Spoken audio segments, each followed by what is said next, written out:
Texas's 6-week abortion ban is at least temporarily back in effect as of Friday night, after a federal appeals court paused a lower court order from earlier this week that had halted enforcement of the law. The order from a 3-judge panel of the U.S. Court of Appeals for the Fifth Circuit, granting what's known as an administrative stay, isn't permanent. The court will now decide whether to grant Texas's request for a longer-term hold that would keep the law, SB 8, in effect while the state appeals its loss in the district court. The circuit ordered the Justice Department to respond by Tuesday at 5 p.m. Central Time.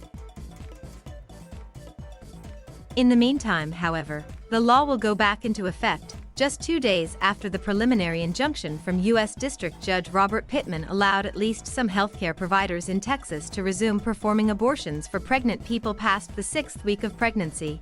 The appeals court's move came after Pittman on October 6 temporarily blocked enforcement of Texas's law, which, with a legally novel design, bans nearly all abortions after fetal cardiac activity is detected, typically around the 6th week of pregnancy.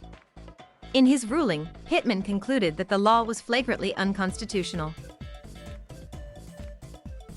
From the moment SB 8 went into effect, women have been unlawfully prevented from exercising control over their lives in ways that are protected by the Constitution, he wrote in a 113-page ruling. The legal fight over SB 8 will continue, as the Fifth Circuit will now decide if Pittman's order can stand. The Justice Department, which brought the constitutional challenge against Texas, could ask the full appeals court to reconsider the 3-judge panel's decision to grant the stay and could eventually petition the U.S. Supreme Court to step in. Earlier on Friday, Texas had asked the Fifth Circuit to step in as soon as possible to allow the ban to resume as the litigation continues. The 3-judge panel that granted the administrative stay included Judge James Ho, one of former President Donald Trump's nominees to the court and one of the most vocally anti-abortion judges in the country. In a 2018 case, he described abortion as a moral tragedy. The panel also included Judge Katharina Haynes, confirmed under former President George W. Bush, and Judge Carl Stewart, confirmed under former President Bill Clinton. The Fifth Circuit has a deeply conservative majority that in the past has sided with Republican-led states seeking to enact anti-abortion laws. Over the summer, the court upheld a Texas law that prohibited a method of abortion typically used in the second trimester of pregnancy. Ho and Haynes joined the majority opinion, and Stewart was among the judges who dissented. A Justice Department spokesperson did not immediately comment on the order. Abortion rights advocates were swift to denounce it, saying that it once again created uncertainty about access to the procedure.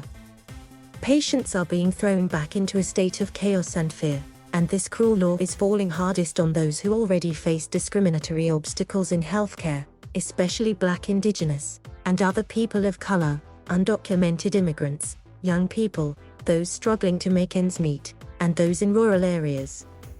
The courts have an obligation to block laws that violate fundamental rights. Nancy Northup, President and CEO of the Center for Reproductive Rights, said in a statement.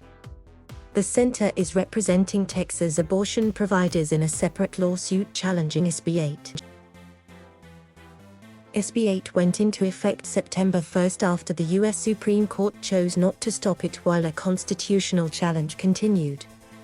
The law is unique in that it gives enforcement authority to private individuals rather than the state. The law allows citizens to sue healthcare providers or anyone who aids or abets an abortion that is suspected of falling under the ban, and it incentivizes such suits with few limits on who can actually bring a case.